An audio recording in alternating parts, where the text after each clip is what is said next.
Hi people, how are you? I hope you're doing great as always. Today we're going to be talking about this book, The Other End of the Leash, Why We Do What We Do Around Dogs by Patricia McConnell. I have to say that as you probably know, and if you don't, I'm telling you now, I love dogs and I love learning about making our relationship with them better. So I love books that speak about how they think, how they act, and about their behavior, how you can help them, train them, predict when something is going to happen, help them out, ethology and all of this. I love it. So yeah, I was very curious about this book and I have to say that it delivers.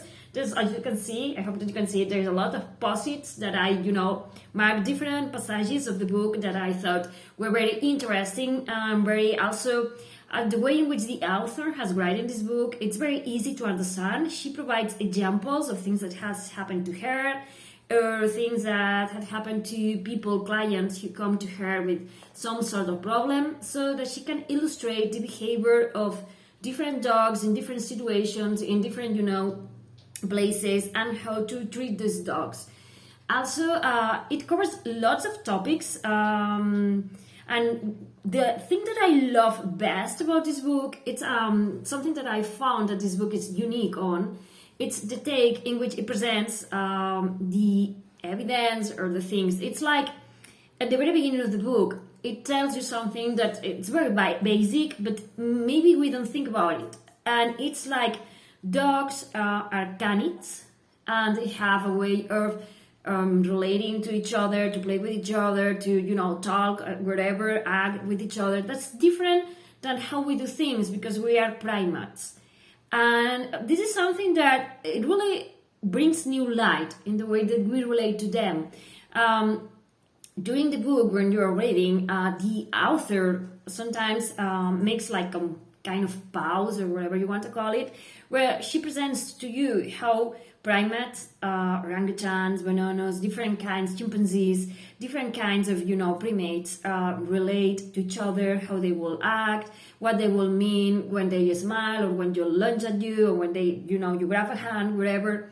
And she tells you what it means in those families. And then it tells you how canids do those things. And you can see that there are big differences in the way in which we portray ourselves. And in a way to make you conscious, something so simple as hugging a dog, they can see it as an attempt to dominate them or attempt to constrain them, and they don't like it.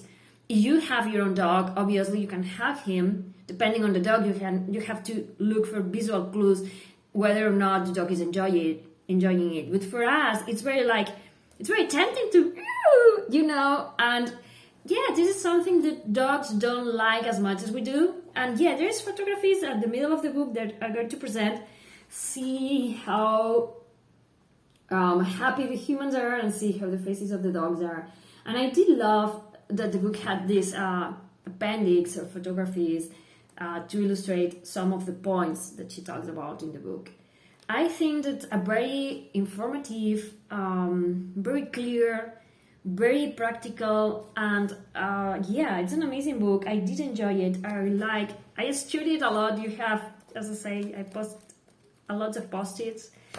And yeah, if you want to understand your dog in a better way, if you want to teach him or her to come when you call, how to play with them, how to train them, how to observe them for these minimal signals that they do with the body, because they are more like, there's so many things that I want to say in the review and so little time.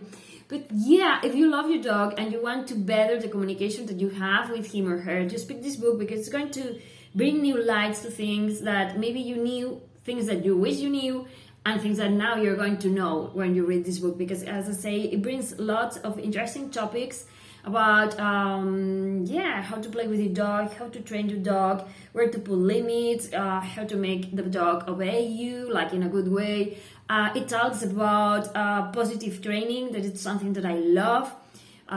It talks about not punishing your dog for the things that it does wrong, but congratulate the dog for the things that it does right. Use treats as a lure, playthings as a lure, how to interact with them with leash, without leash, how to make them come when you call. Yeah, lots of very interesting things, and also about how to observe how your dog interacts around other dogs, what the position of his body means, what it means when he puts his ears or his tail in certain ways, and how to predict something. It's an amazing book. Yeah, that's all I'm gonna say. So if you love dogs and you like etology and behavioral